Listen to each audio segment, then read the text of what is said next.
శ్రీ గురుభ్యో నమః. గురు సాంగత్యం ప్రత్యేక కార్యక్రమానికి సాదర స్వాగతం. మీ జీవన ప్రయాణంలో మీ తొలి గురువు. గురువు దగ్గర శిష్యుడు ఎలా మెలగాలి? గురువు ఇచ్చే జ్ఞానం అత్యంత పవిత్రమైనదిగా భావించాలి. శ్రీనివాసునే గురువుగా భావించి వారి సేవలో తరించారు. ఆ విశేషాలు ప్రస్తుతం తిరుమల ఎలా ఉంది, ఒకప్పుడు తిరుమల ఎలా ఉంది, శ్రీవారి ద్వారా మీరు ఏవైనా సూచనలు అందుకున్నారా? ఈ ఫలానా పని చేయండి. సనాతన ధర్మాన్ని కాపాడాలి, వైదిక ధర్మాన్ని కాపాడాలి, ఆలయాలు కాపాడాలి, అర్చక వ్యవస్థను కాపాడాలి. అధికారుల యొక్క అవగాహన లోపం వల్ల ఈ దేవాలయంలో, ఈ వ్యవస్థలో పూర్తిగా వ్యాపారమయమైపోయింది. గురుర్ బ్రహ్మ గురుర్ విష్ణు గురుదేవో మహేశ్వర గురు సాక్షాత్ పరబ్రహ్మ తస్మై శ్రీ గురవే నమః. గురువే పరబ్రహ్మ స్వరూపుడు, త్రిగుణాలకు త్రితత్వాలకు అతీతమైన వారు. కేవలం ఒక్క గురువును సేవిస్తే చాలు ఆ వ్యక్తి జీవితంలో తనకు కావాల్సినవన్నీ దక్కడమే కాకుండా అతి దుర్లభమైన మోక్షాన్ని కూడా సాధించవచ్చు అని తెలియజేస్తూ ఉంటారు. అయితే గురువు దగ్గర శిష్యుడు ఏ విధంగా నడుచుకోవాలి, మరి తెలుసుకున్న జ్ఞానాన్ని ఏ విధంగా జీవితానికి అన్వయించుకోవాలి, ఇలాంటి ఎన్నో విషయాలకు సంబంధించి ఆసక్తికర వివరాలను శాస్త్రీయంగా మీ అందరికీ తెలియచేయడానికి ప్రముఖులు మనతో పాటు ఉన్నారు. చిన్నతనం నుంచే కూడా వారు ఒక సంప్రదాయ కుటుంబంలో విలువలతో కూడిన జీవన విధానంలో పెరిగారు. వారు తెలుసుకున్న విద్యను నలుగురికి అందించే క్రమంలో విశేషంగా కృషి చేశారు. మాలిక్యులర్ బయాలజీలో పిహెచ్డి చేశారు. సైంటిస్ట్గా ఎన్నో పరిశోధనలు చేశారు. రచయితగా కూడా తన వాక్ చాతుర్యాన్ని, అక్షర నైపుణ్యాన్ని కూడా అందరికీ తెలియజేసే క్రమంలో బాగా శ్రమపడ్డారు. ఇదే కాకుండా ముఖ్యంగా శ్రీవారి సేవలో తరించి ఆ శ్రీవారి సాన్నిధ్యంలోనే ఎన్నో మెళకువలను తెలుసుకొని వారి జీవితానికి అన్వయించుకొని ఎంతోమందికి మార్గదర్శకులు అయ్యారు. మీ అందరికీ బాగా సుపరిచితులైన తిరుమల తిరుపతి దేవస్థానం శ్రీవారి ప్రధాన అర్చకులు, మీ అందరికీ బాగా తెలిసిన వారు శ్రీమాన్ డాక్టర్ రమణ దీక్షితులు గారు. వారితో మాట్లాడి మరిన్ని విషయాలు వారి మాటలు తెలుసుకుందాం. ఈనాటి కార్యక్రమాన్ని ప్రారంభిద్దాం. నమస్కారం గురుగారు. నమస్కారం. మీ జీవన ప్రయాణంలో మీ తొలి గురువు. ఓం శ్రీ వెంకటేశాయ నమః.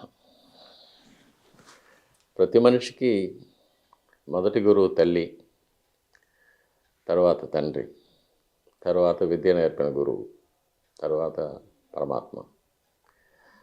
తల్లిగారి దగ్గర వినయం, విధేయత, ప్రేమ, ఒక అపేక్ష, దయ, కరుణ వీటిని నేర్చుకుంటాం.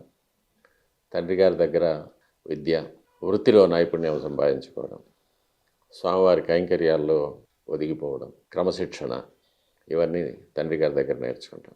గురువు గారి దగ్గర ఆధ్యాత్మిక మార్గంలో అత్యున్నతమైన స్థాయి పరమపదం అనే మోక్షాన్ని సంపాదించుకోవడానికి ఏం కావాల్సి వస్తుందో, ఏ విద్య కావాలో, ఏ మంత్రోచ్చారణ, ఏ బీజాక్షరాలు, ఎటువంటి తపస్సు చేయాలో గురువు గారి దగ్గర నేర్చుకుంటాం.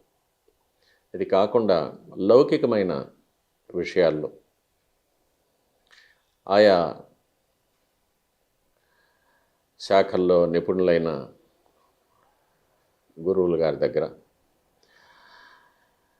పాఠశాలలో కానీ, కళాశాలలో కానీ, విశ్వవిద్యాలయాల్లో కానీ క్షుణ్ణంగా నేర్చుకుందాం.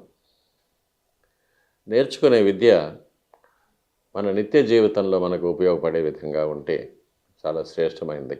మనం నిత్య జీవితంలో ప్రతిరోజు ప్రతి విషయాన్ని కూడా మనం నేర్చుకున్న విద్యతో, లౌకికమైన విద్యతో అన్వయించుకోవడం, దాని ద్వారా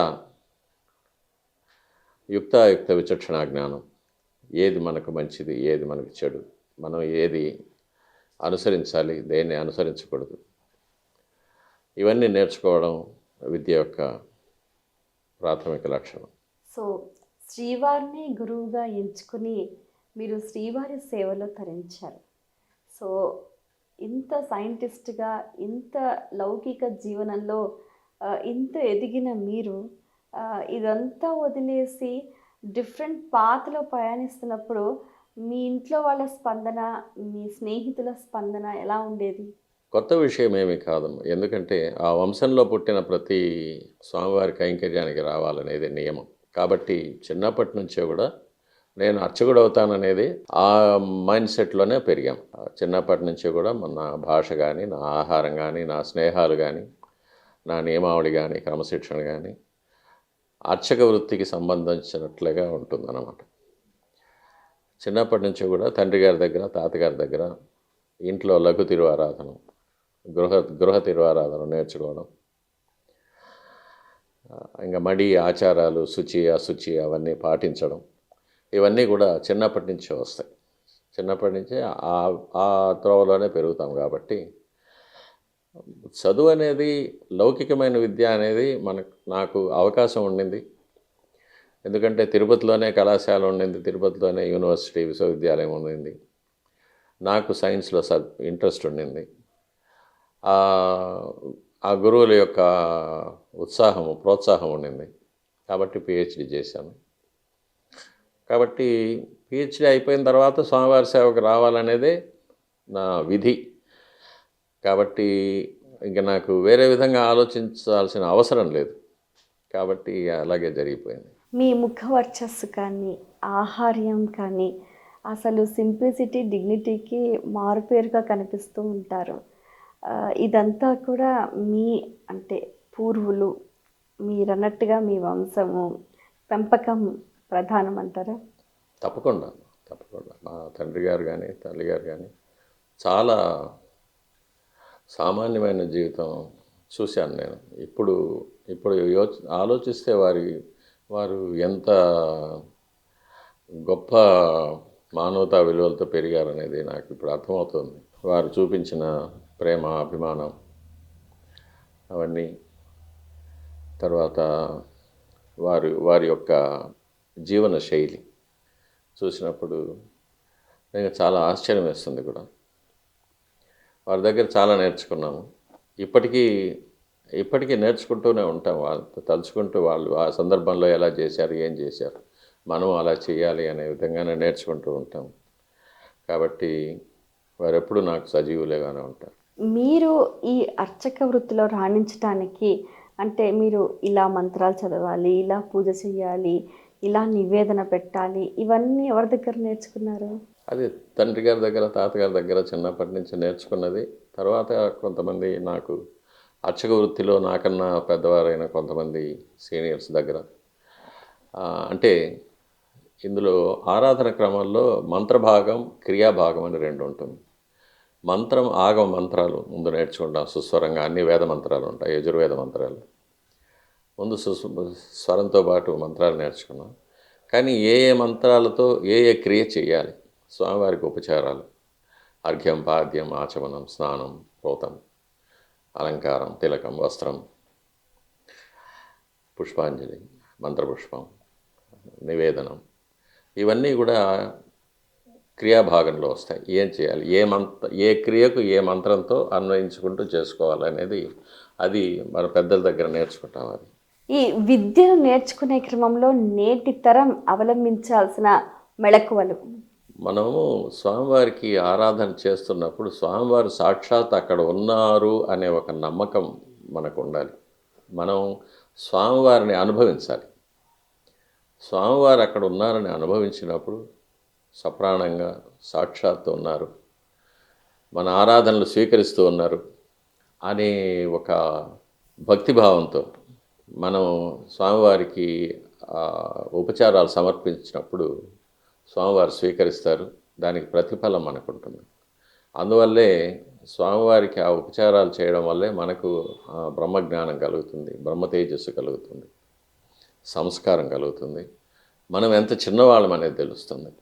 సాక్షాత్ భగవంతుడు అఖిలాండకోటి బ్రహ్మాండ నాయకుడైతే ఇప్పుడున్న సైంటిఫిక్ థియరీ ప్రకారం ఈ విశ్వం అనేది ఎంత పెద్దది, ఇటువంటి అనంతకోటి విశ్వాలను సృష్టించి పాలించి లయం చేయగలిగిన భగవంతుడు ఎంత పెద్దవాడు, మనము ఎంతపాటి వాళ్ళం. అశాశ్వతమైన ఈ మానవ దేహం ఎంత చిన్నది, మానవ జన్మ ఎంత చిన్నది, మన మేధస్సు ఎంత చిన్నది, మనకు అర్థం చేసుకోగలిగిన శక్తి ఎంత చిన్నది, ఇవన్నీ మనకు అర్థమైపోతుంది స్వామివారి దగ్గర. మనం అది ఆ దృష్టితో స్వామివారికి ఉపచారాలు సమర్పించినప్పుడు. కాబట్టి అది ప్రతి అర్చకుడు అన్వయించుకోవాలి. తాను భగవంతుడికి సేవ చేస్తున్నాడు, అందుకనే పుట్టాడు, అందుకనే వచ్చాడు, అందుకనే చేస్తున్నాడు అనే విధంగానే ఉండాలి. కానీ లౌకికమైన విషయాలు ధనార్జన కోసమో, పదవుల కోసమో, లేక గౌరవాల కోసమో, సన్మానాల కోసమో ఇటువంటి వాటిపైన దృష్టి పెట్టకుండా స్వామివారి సేవకుడనే వృత్తే అన్నిటికైనా మహా ఉత్కృష్టమైంది, దీనికి మించిన సన్మానం అనేది లేదనేది అర్థం చేసుకుంటే అర్చకుడు నిజమైన అర్చకుడు అయిపోతాడు. నిజంగానే కనువిప్పు కలిగించారు. తిరుమలలో ఉన్న రహస్యాలు. తిరుమలలో రహస్యాలంటే భౌతికంగా ఏం రహస్యాలు లేవమ్మా. దేవాలయం చాలా చిన్నది, సుమారు 2.5 ఎకరా చిన్న దేవాలయం. అందులో స్వామివారు మాత్రమే ప్రధానం, ఇంకా ఏది ప్రధానం కాదు. పరివార దేవతలు ఉన్నారు కానీ వారికి ఎక్కడ ప్రాధాన్యం లేదు. ఇక వైఖానస ఆగమ శాస్త్రంలోని విమానార్చన కల్పం అనే ఆలయ వాస్తు శాస్త్ర ప్రకారంగా కట్టబడిన దేవాలయం అది. ఇంత మాత్రం భౌతికం. పారభౌతికంగా మన కంటికి కనిపించింది, మనం మన జ్ఞాన దృష్టితో మాత్రమే చూడగలిగింది, అనుభవించగలిగింది చాలా ఉంది. అది మీరు ప్రత్యక్షంగా అనుభూతి చెందారు. అనాదిగా తిరుమల వెంకటేశ్వర స్వామి వారి ఆలయంలో వైఖానస ఆగమ రీతిగా శ్రీవారికి నిత్య ఆరాధనలు జరుగుతోంది. దీనికి సుమారు 2000 సంవత్సరాల చరిత్ర మనకు తెలిసి ఉంది. అంతకుముందు ఎన్నో వేల సంవత్సరాలుగా జరుగుతూ ఉన్నది. ఈ వైఖానస అర్చకులైన మాకు ఆది గురువు గారు విఖనసాచార్యులు వారని, వారు శ్రీ మహావిష్ణువు యొక్క అపరావతారమని, విష్ణు మానసపుత్రులని, మహావిష్ణువులాగే చతుర్భుజాలు, శంఖచక్రాలు, శిఖ, యజ్ఞోపవీతం వీటితో నైమిసారణ్యంలో వెలిసి 4 లక్షల శ్లోకాలతో వైఖానస భగవచ్శాస్త్రాన్ని అందించి తన శిష్యులైన పరమ భాగవతోత్తములు భృగు, అత్రి, మరీచి, కశ్యపులకు ఉపదేశించి వారి ద్వారా విష్ణువును అన్ని దేవాలయాల్లో అర్చించుకోవడం కోసం నిర్దేశించారనేది మనకు ఆగమశాస్త్రం చెప్పే విశేషం. సాక్షాత్ మహావిష్ణువు యొక్క ఆత్మపుత్రుడైనందువల్ల ఆయన మానవ మాత్రుడు కాదని, అందువల్ల గురుపీఠాలు అవి మాకు లేవు వైఖానస అర్చకులకు. అది కాకుండా వైఖానస ఆగమంలో సన్యాసాశ్రమం అనేది లేదు. బ్రహ్మచర్యం, గృహస్థాశ్రమం, వానప్రస్థం ఈ 3 ఉన్నాయన్నమాట. సన్యాసాశ్రమం లేదు. వానప్రస్థం అంటే ఎలాగైతే పాండురాజు తన భార్యలతో అరణ్యవాసానికి వెళ్ళి నిత్య ఆరాధనలు చేసుకుంటూ మోక్షం పొందారో అది వానప్రస్థాశ్రమం అంటారు. కాబట్టి సన్యాసాశ్రమం కానీ గురుపీఠాలు కానీ వైఖానస భగవచ్శాస్త్రంలో ఎక్కడా చెప్పబడలేదు. ఇక మిగిలిన సాంప్రదాయాల్లో గురువులు రామానుజుల వారు కానీ ఆదిశంకరుల వారు కానీ అపరావతారాలైనా కూడా మానవ జన్మ తీసుకున్నారు. కాబట్టి వారు మరణించిన తర్వాత వారు ఏర్పాటు చేసిన పీఠాల్లో ఆ సాంప్రదాయం ఇంతవరకు కొనసాగుతుంది. అది నేను చెప్పదలుచుకున్న విశేషం. చాలా బాగుంది, చాలా అద్భుతంగా తెలియజేశారు. అయితే మీరు శ్రీనివాసుడినే గురువుగా భావించి వారి సేవలో తరించారు, ఆ విశేషాలు. కృష్ణం వందే జగద్గురుం కేశవాయ నమః కృష్ణాయ నమః అని సాక్షాత్ కృష్ణ పరమాత్మ సంపూర్ణ అవతారమైనా కూడా వెంకటేశ్వర స్వామి సాక్షాత్ విష్ణు అని, వెంకటేశ సమోదేవో నభూతో నభవిష్యతి, వెంకటాద్రి సమం స్థానం బ్రహ్మాండే నాస్తి కించన. ఈ శ్వేతవరాహ కల్పం అంతమయ్యే వరకు నేను భూలోకంలో శ్రీభూ సమేతంగా వెంకటాచల పర్వతాల్లో ఉండి భక్తులందరినీ అనుగ్రహిస్తూ ఉంటారని సాక్షాత్ మహావిష్ణువు స్వయంభవ మన్వంతర కాలంలో వైకుంఠం నుంచి భూలోకానికి అవతరించినప్పుడు బ్రహ్మాది దేవతలకు ఇచ్చిన మాట ప్రకారంగా ఈరోజు వరకు కూడా స్వామివారు ఇక్కడ సాక్షాత్తుగా ఉన్నారు,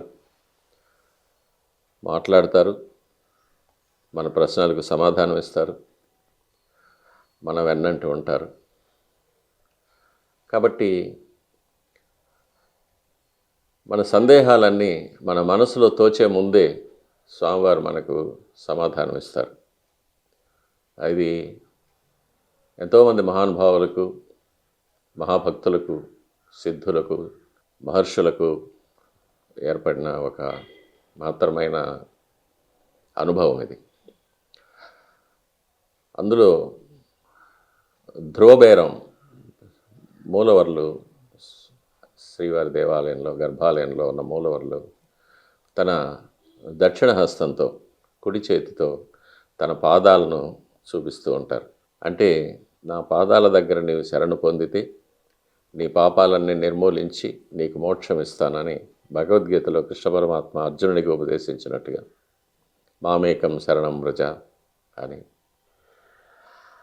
కాబట్టి మనకు విద్య అనేది మోక్షం పొందడానికి చూపించే దారి కాబట్టి స్వామివారే ఆ దారి చూపిస్తారు. కాబట్టి స్వామివారే మన గురువు. స్వామివారిని మనం ఎలా పూజించుకోవాలో, ఏ విధానంగా, ఏ మంత్రాలతో, ఏ బీజాక్షరాలతో మనం స్వామివారిని ఉపాసించుకోవాలో అది స్వామివారే నిర్దేశిస్తారు. ఆ నిర్దేశం ప్రకారం మనం జరుపుతాం.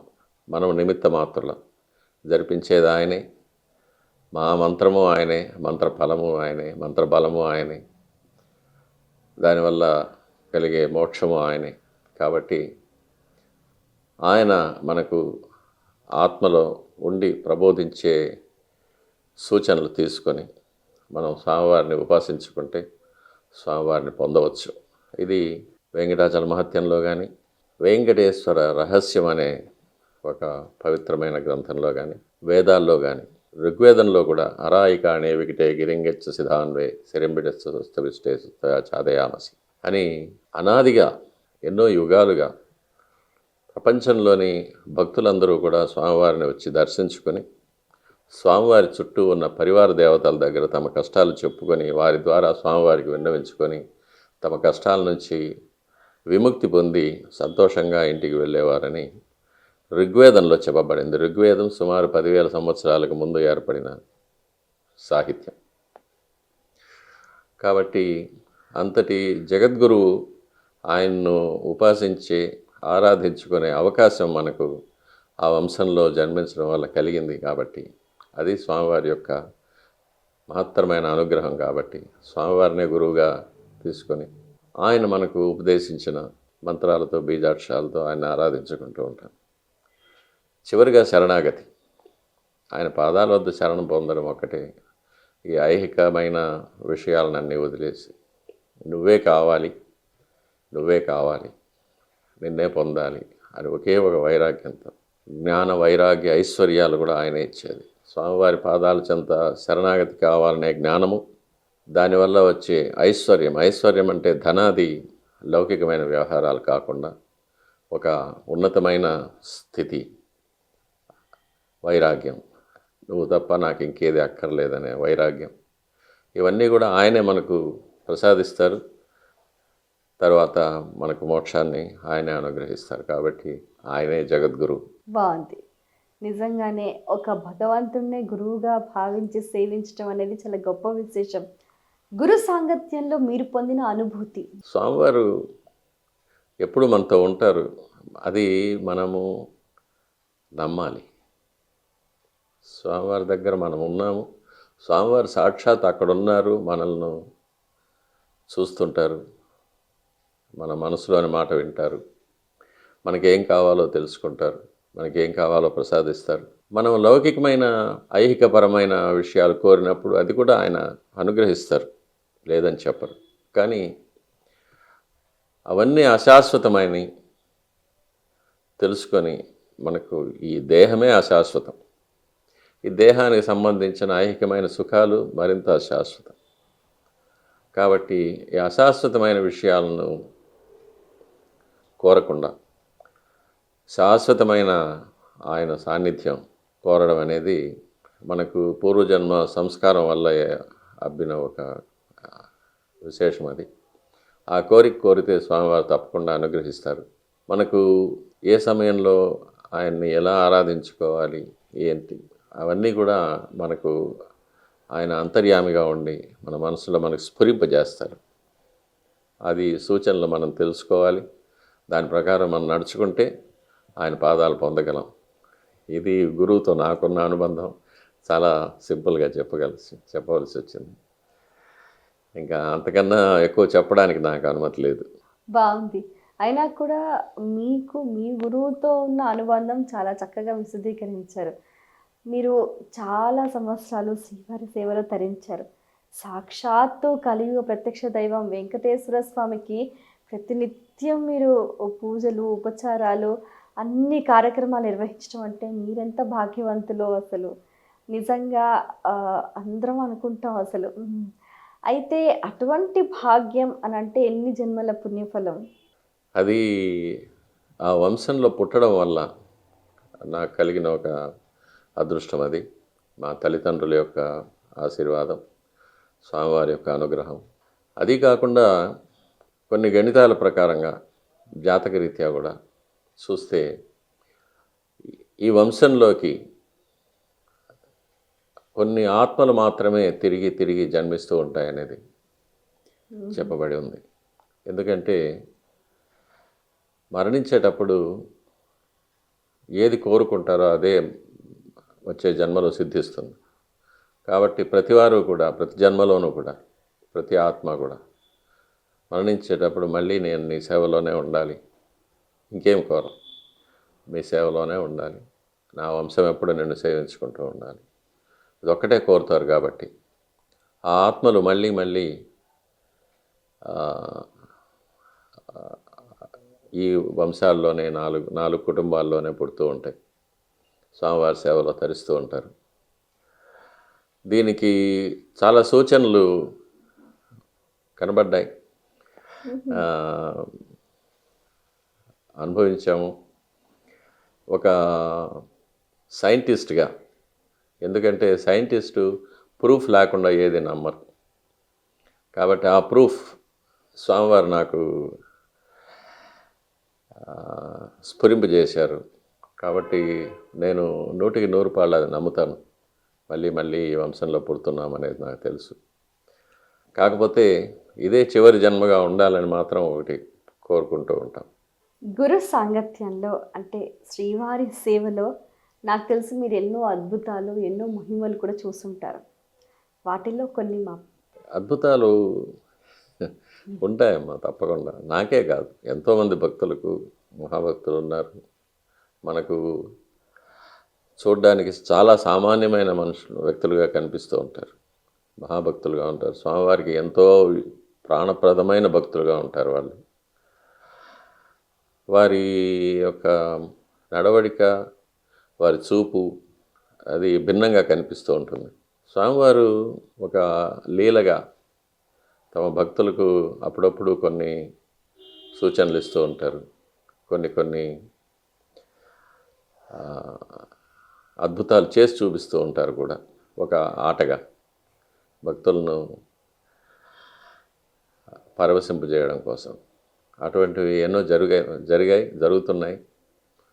కానీ వాటినన్నిటినీ చెప్పడానికి నాకు అనుమతి ఉండదు. అది కాకుండా అవి చెప్పుకుంటే కూడా ఏదో ఒక పబ్లిసిటీ కోసం చెప్పుకున్నట్టుగాను అలాంటిది ఏదో అనుకుంటారు. కాబట్టి అది నాకు స్వామికి మధ్య మాత్రమే తెలిసిన విషయాలు, చెప్పుకోవడానికి నాకు అనుమతి ఉండదు. శ్రీవారి సేవలో మీరు వారిని గురువుగా భావించి అన్యస్య శరణాగతి అన్న రీతిలో మీరు చాలా సేవ చేసుకున్నారు. సో శ్రీవారి ద్వారా మీరు ఏవైనా సూచనలు అందుకున్నారా? ఈ పలానా పని చెయ్యండి, పలానా పుస్తకం రాయండి, లేకపోతే పలానా కార్యక్రమం నిర్వహించండి అని అలాంటి సూచనలు ఏమైనా అందుకున్నారు? తప్పకుండా వస్తూ ఉంటాయి. సూచనలు వస్తాయి. ఈ సిగ్నల్స్ అంటాము, అవి వస్తూ ఉంటాయి. దానికి దానికి ఒక అవకాశాన్ని సృష్టించడమో లేకపోతే దానికి కావాల్సిన పరిస్థితులను ఏర్పాటు చేయడమో అంతా ఆయన పని. అది జరిగిపోతూ ఉంటుంది ఆటోమేటిక్గా. అది ఆ పరిస్థితులు వచ్చేస్తాయి, పనులు జరిగిపోతూ ఉంటాయి. పుస్తకం రాయడం కూడా అలాగే జరిగింది. ఎప్పుడు మొదలు పెట్టానో ఎప్పుడు పూర్తయిందో కూడా నాకు తెలియదు. శ్రీనివాస నైవేద్యాలకు సంబంధించి మీరు చాలా అద్భుతమైన పుస్తకం రాశారు. అసలు ప్రతి గంటకు కూడా శ్రీవారికి ఏ నైవేద్యం పెడతారు, ఎలా పెడతారు, ఎన్ని పదార్థాలు పెడతారు. అందులో మాకు ఎవ్వరికీ తెలియని ఒక విచిత్రమైన విషయం ఏంటంటే గురువారం రోజు సమర్పించే నెయ్యి దోశ. అది చాలా వినడానికి విచిత్రంగా అనిపించేది మొదట్లో విన్నప్పుడు. తర్వాత పులిహోరతో చేసే పెద్ద అన్నరాసి, అది ఎంత అద్భుతంగా మీరు అందులో వర్ణించటం కూడా చాలా చక్కగా వర్ణించారు. అసలు ప్రతి పదార్థము అందులో ఉన్న సైంటిఫిక్ డీటెయిల్స్ చాలా చక్కగా ప్రస్తావించారు. అంటే మీరు నేర్చుకున్న విద్య స్వామివారి ఉపచారాలకు మేళవించి చక్కగా అందించారు. ఒక థీసిస్ రాసినట్టుగా. ఎస్. సో అవన్నీ చదివిన తర్వాత ఎలా ఉంది స్పందన? అది భక్తులకు చాలా విషయాలు ఇక్కడ తెలుసుకోవడానికి అవకాశాలు కూడా ఉండవు. ఎందుకంటే ఎంతో కష్టపడి వస్తారు, గంటల తరబడి క్యూ లైన్లో నిలుచుకుంటారు, 1 క్షణం 2 క్షణాలు దర్శించుకుంటారు, బయట వచ్చేస్తారు. మళ్ళీ తిరుగు ప్రయాణానికి ఏర్పాట్లు, కొండకు రావడమే గదులు దొరుకుతాయా, స్వామివారి దర్శనం దొరుకుతుందా, ప్రసాదాలు దొరుకుతాయా, వీటితోనే వాళ్ళకి సరిపోతుంది. వాళ్ళకి అసలు సందేహాలు ఎన్నున్నా కూడా ఎవరిని అడగాలో తెలీదు, ఎవరు చెప్తారో తెలీదు. అక్కడ చెప్పడానికి సబ్జెక్ట్ తెలిసిన మనుషులు ఉండరు. కాబట్టి ఇది భక్తులకు ఒక్క లడ్డు వడ మాత్రమే ప్రసాదం అని తెలుసు, కానీ మిగతావన్నీ ప్రసాదాలుగా ఉన్నాయనేది ఎవరికి తెలియదు కూడా. అందులో మనకు అనాదిగా వైఖానస ఆగమోక్తంగా స్వామివారికి నైవేద్యాలు, ఏ ప్రసాదాలు ఎంతెంత పరిమాణంలో చేయాలి, ఏ వేళల్లో నైవేద్యం చేయాలి, ఏ మంత్రాలతో ఏ బీజాక్షరాలతో నైవేద్యాలు పెట్టాలి, ఆ నైవేద్యాలు చేయడానికి ఏమేమి నియమాలు ఉన్నాయి, నివేదన చేయడానికి ఏమేమి నియమాలు ఉన్నాయి, ఇవన్నీ కూడా శాస్త్ర ప్రకారంగానే మనం జరుపుతున్నాం. ఇది తెలుసుకోవడానికి భక్తులకు అవకాశం లేదు. ఇందులో వైఖానస ఆగమ గ్రంథాలు కూడా అందరికీ అందుబాటులో ఉండవు. అవి పూర్తిగా సంస్కృతంలో ఉండడం వల్ల చదివి తెలుసుకునేంత ఇది కూడా ఉండదన్నమాట. కాబట్టి అది భక్తులకి అందరికీ తెలియపరచడం కోసమే ఆ పుస్తకం స్వామివారి యొక్క నియమనం వల్లే రాయవలసి వచ్చింది. శ్రీవారి సాంగత్యంలో మీరు ఇంకేం నేర్చుకున్నారు గురుగారు? శ్రీవారి సాంగత్యంలో నేర్చుకోవడం అనేది ఏముండదు. ఎప్పుడూ ఆయన దగ్గర ఉండాలనిపించడం ఒకటే తప్ప, ఆయన వదిలి రావడానికి వదలలేని విడువలేని వెంకట విభుడవు నీవు కడదాక నన్ను కాతువుగాక అని దర్శనం చేసుకున్నప్పుడు ధన్యులమైతివి ఓ దేవా, మరలా దర్శనమేమో మహానుభావ అని అడగడం. కానీ వచ్చేటప్పుడు మళ్ళీ శీఘ్రమే పునర్దర్శన ప్రాప్తి వస్తుంది, మనకు మనమే చెప్పుకోవడం. మళ్ళీ రావాలి, ఎప్పుడు వెళ్తామనేది అవకాశం, ఆ సందర్భం రావాలి. స్వామివారికి సేవ చేసుకునే అవకాశం ఆయన ఇవ్వాలి, మనం పొందాలి. అంతకన్నా ఇంకేముంది? చివరిగా నన్ను ఎప్పుడు తీసుకుంటాం, అంతకన్నా ఇంకేం అడిగేదేం లేదు ఆయన అడగడానికి. సో మీ వంశంలో కానీ మీ భావితరాల్లో వారు కానీ ఎవరైనా ఇలాంటి ఉపచారాలు చేయటానికి మీ మార్గంలో రావటానికి ఏమైనా ఆసక్తి చూపిస్తున్నారా? చూపిస్తాను. నాకు 3 అబ్బాయిలు ఉన్నారు, 3 చేస్తున్నారు. మనవడు కూడా వచ్చాడు. మనవడు వీడికన్నా పెద్దవాడు, వాడు చదువుకుంటున్నాడు, కానీ వాడికి ఉపదేశం అంతా అయింది. సో ప్రస్తుతం ఉన్న సమాజంలో అసలు గురు శిష్యుల సంబంధం, దాని ప్రాధాన్యత అనేది సన్నగిల్లింది అనే చెప్పాలి. అసలు గురువు దగ్గర శిష్యుడు ఎలా మెలగాలి? గురువును తండ్రిగా భావించాలి, దైవంగా భావించాలి. గురువు ఇచ్చే జ్ఞానం అత్యంత పవిత్రమైనదిగా భావించాలి. అది మన జీవితాన్ని ఒక ఆధ్యాత్మిక పథంలో తీసుకెళ్లే విధంగా, ప్రతి ఆత్మకు గమ్యం మోక్షం. ఆ మోక్షానికి వెళ్ళే దారి చూపించేదే విద్య. ఆ విద్యను ఇవ్వగలిగిన వాడు గురువు మాత్రమే ఇస్తారు. కాబట్టి అంతటి మహత్తరమైన మోక్షపథంలో తీసుకెళ్లే గురువు గారిని మనం దైవంగానే భావించాలి. ఆ పరమాత్మను చేరడానికి మనకు దోవ చూపిస్తున్న గురువు కూడా ఆ పరమాత్మలో అంశంగానే మనం భావించాలి. చాలా బాగుంది గురుగారు. సో ప్రస్తుతం తిరుమల ఎలా ఉంది, ఒకప్పుడు తిరుమల ఎలా ఉంది? ఒకప్పుడు యాత్రికులు తిరుమల వెళ్ళాలి అని అంటే రూపాయి జమ పెట్టి దాన్ని ఎంతో భక్తి శ్రద్ధలతో ముడుపు కట్టి వెంకటేశ్వర్లను దర్శించుకొని మళ్ళా ఇంటికి వచ్చి దీపారాధనలు చేసి నైవేద్యాలు తెలిసి అందరికీ పిలిచి పెట్టి అన్నదానం చేసి ప్రసాదాన్ని స్వీకరించేవారు. అసలు ఇప్పుడు అలాంటి పరిస్థితి కూడా లేదు అని అంటే అంటే భక్తి సన్నగిల్లిందంటారా, లేకపోతే ఆధ్యాత్మికత లోపించిందంటారా? అసలు ఏం జరుగుతుందంటారు? ఈ ఇంటర్వ్యూలో కొన్ని చాలా విచారకరమైన సబ్జెక్టుకి వచ్చాము.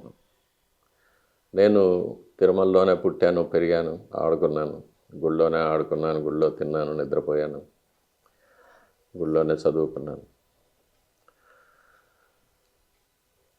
కానీ 50వ దశకంలో 60వ దశకంలో తిరుమల చిన్న గ్రామంగా ఉండేది.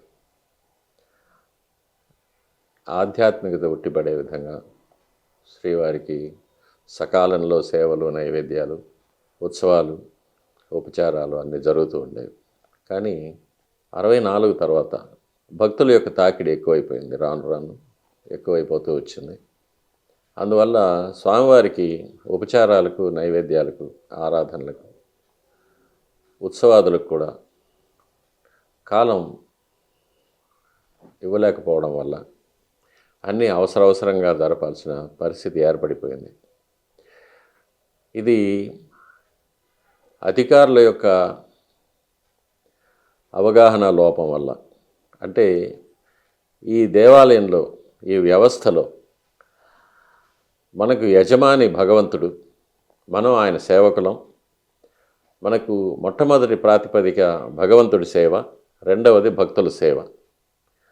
ఆ రెండు తప్ప మనకి ఇంకా వేరే ఇక్కడ కార్యం లేదనేది ఆ అవగాహన మాత్రం ఈ అధికారుల్లోనూ ప్రభుత్వాల్లోనూ లేకపోవడం వల్ల పూర్తిగా వ్యాపారమయమైపోయింది. ఇది సామాన్య భక్తులకు చాలా తాకిడి కలుగుతుంది. వారికి స్వామివారి యొక్క దర్శనం దుర్లభం అయిపోతూ ఉంది. చివరికి బంగారు వాకిలి నుంచి సుమారు 60 అడుగుల దూరం నుంచి 1-2 క్షణాలు మాత్రమే దర్శనం చేసుకోవాల్సిన అగత్యం ఏర్పడిపోయింది.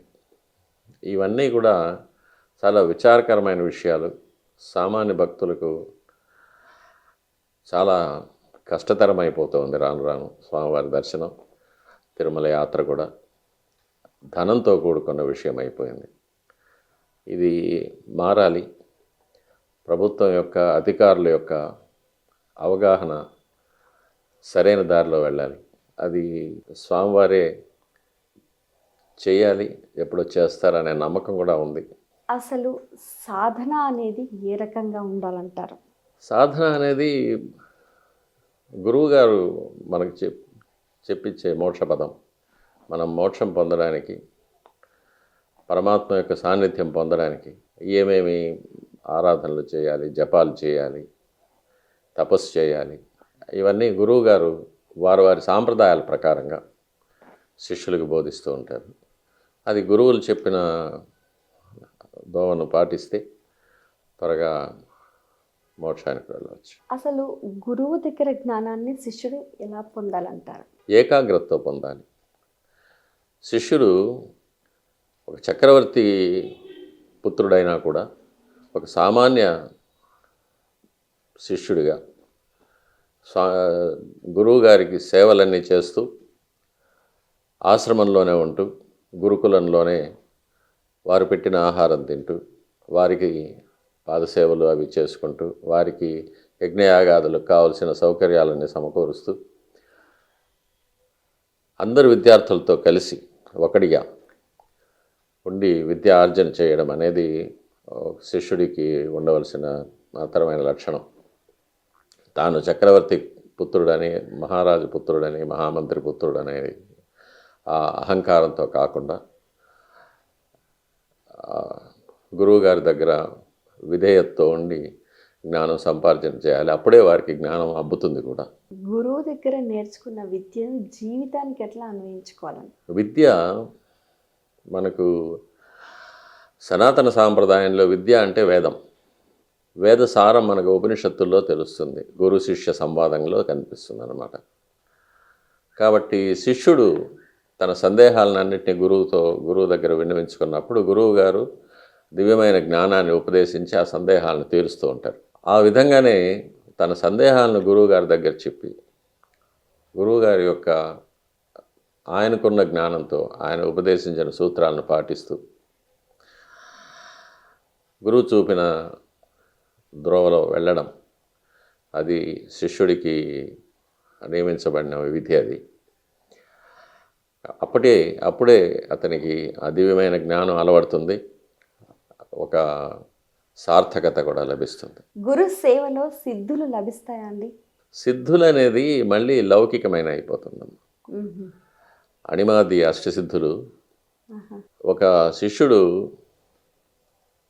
గురువు చెప్పిన విధంగా మంత్రోచ్చారణతో జపం చేసుకోవడం, మహామంత్రాలు జపం చేసుకోవడం, బీజాక్షరాలను మననం చేసుకోవడం, ఏకాగ్రతతో తపస్సు చేయడం, వీటి వల్ల తను కోరకపోయినా సిద్ధులు అవే ప్రాప్తిస్తాయి. కానీ శిష్యుడు చేయవలసిన పని ఆ సిద్ధులతో సంతృప్తి పడిపోకుండా, ఆ సిద్ధులు ఇతన్ని లౌకికమైన వ్యాపారాలకు లాక్కెళ్ళిపోతాయి. కాబట్టి అటువంటి సిద్ధులు తనకు ప్రాప్తించినా కూడా వాటిని ఉపయోగించకుండా, వీటన్నిటికన్నా అత్యుత్తమమైనది మోక్షం ఉంది కాబట్టి దాన్ని మాత్రమే గమ్యం చేసుకుంటూ తన తపస్సు సాగిస్తేనే మంచిది. ఈ సిద్ధులన్నీ కూడా మోక్షానికి దారితీయవు. ఇవి మోక్షం నుంచి మనల్ని దూరం చేస్తూ ఉంటాయి. అది శ్రీవారి సన్నిధిలో కూడా అది ప్రత్యక్షం. చాలామంది ఏమనుకుంటారని అంటే, శక్తులు సిద్ధులు వస్తే వారే శక్తిమంతులు, అసాధ్యులు అనుకుంటారు. నిజమేనంటారా? సిద్ధులు చాలా చిన్న విషయాలు. ఓహో, మరి ఏది సాధించాలంటారు? అసలు భగవంతుడిని ఏం కోరుకోవాలో కూడా తెలియని స్థితిలో ఉన్నారు అందరూ. అసలు భగవంతుడిని కోరవలసింది ఆయనే చూపిస్తున్నారు కదా, నా పాదాల దగ్గర శరణైపోని. ఆయన శరణాగతి పొందాలనే కానీ సిద్ధులన్నీ మనల్ని దారి మళ్ళిచ్చేస్తాయి. అవి ఎంతకాలం ఉంటాయంటారా సిద్ధులు అనేవి? అంటే వాళ్ళు జపం చేసినంత వరకు, ఆ బీజాక్షరాలను మననం చేసుకునేంత వరకు, తపస్సు చేసుకునేంత వరకు. అది మానేసినప్పుడు ఇవి కూడా పోతాయంటారా? పోతాయి.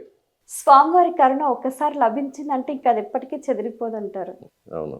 మీ జీవితంలో గురువులను ఎంతోమందిని మీరు దర్శించారు, ఎంతోమంది దర్శనానికి వస్తూ ఉంటారు, ఎంతోమంది పీఠాధిపతులు, ఎంతోమంది జ్ఞానులు, విద్వత్వేత్తలు.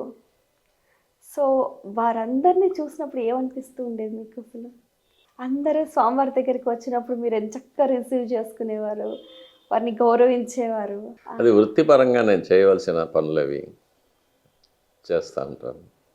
ఒక ప్రధాన అర్చకుడిగా వచ్చిన పీఠాధిపతులకు, మఠాధిపతులకు స్వాగతం చెప్పాలి, వాళ్ళకి దర్శనం చేయాలి.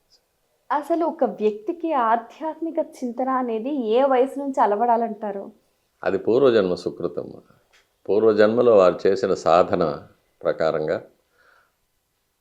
ఎప్పుడు అది ప్రాప్తించాలో, ఏ వయసులో ప్రాప్తించాలో వాళ్ళకి వస్తుంది. ఆదిశంకరులకు చిన్నప్పుడు 8 ఏళ్ల వయసులోనే వచ్చింది.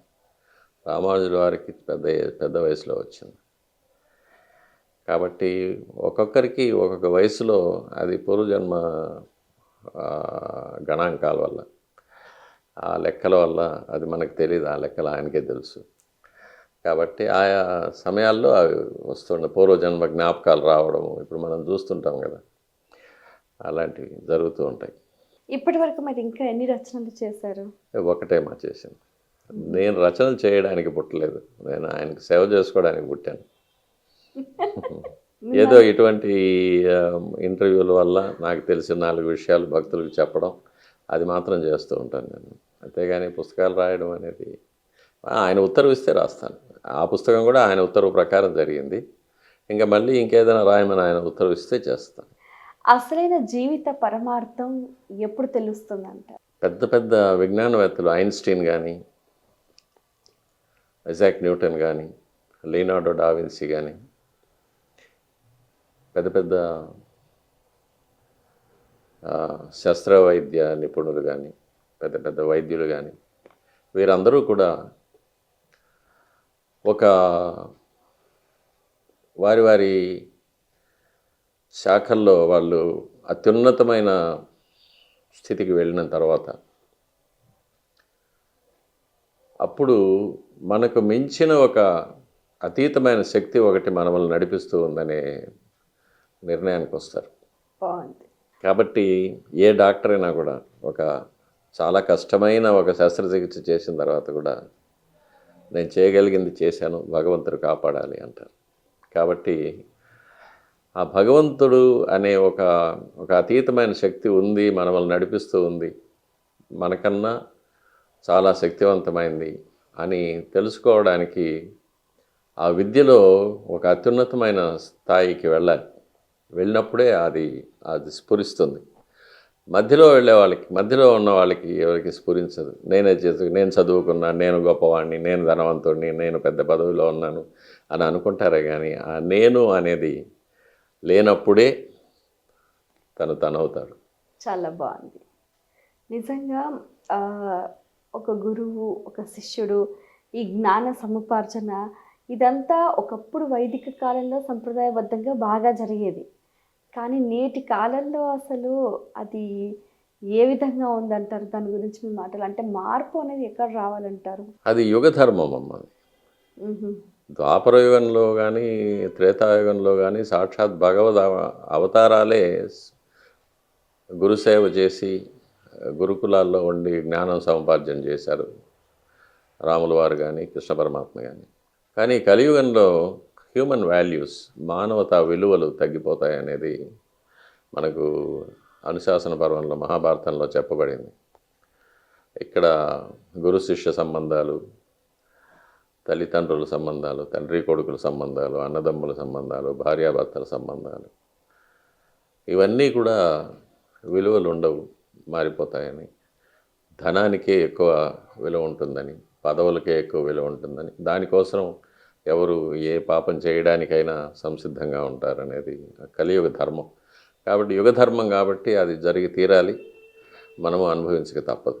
అంటే ఇప్పుడు నరేషన్ వచ్చేసరికి ఇప్పుడు ప్రస్తుతం ఉన్న విద్యార్థులు విద్య నేర్చుకునే క్రమంలో స్థాయి భేదాన్ని గమనించలేకపోతున్నారు. దాన్ని వాళ్ళకి ఎలా తెలియచేయాలి? నేను 77లో యూనివర్సిటీ నుంచి బయట వచ్చాను.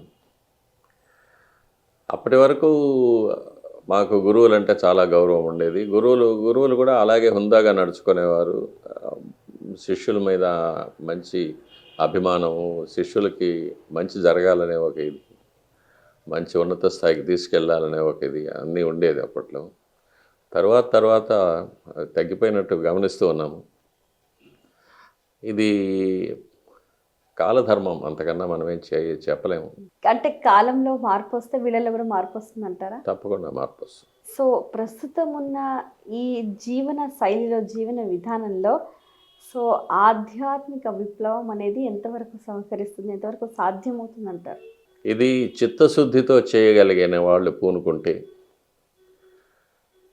ఒక ప్రకటనల కోసమో, ఒక పబ్లిసిటీ కోసమో, లేక ధనార్జన కోసమో కాకుండా చిత్తశుద్ధిగా ఆధ్యాత్మికత పెంపొందించాలి, సనాతన ధర్మాన్ని కాపాడాలి, వైదిక ధర్మాన్ని కాపాడాలి, ఆలయాలు కాపాడాలి, అర్చక వ్యవస్థను కాపాడాలి, ఆలయ వ్యవస్థను కాపాడాలి, భగవంతుడికి సేవలన్నీ బాగా జరగాలి.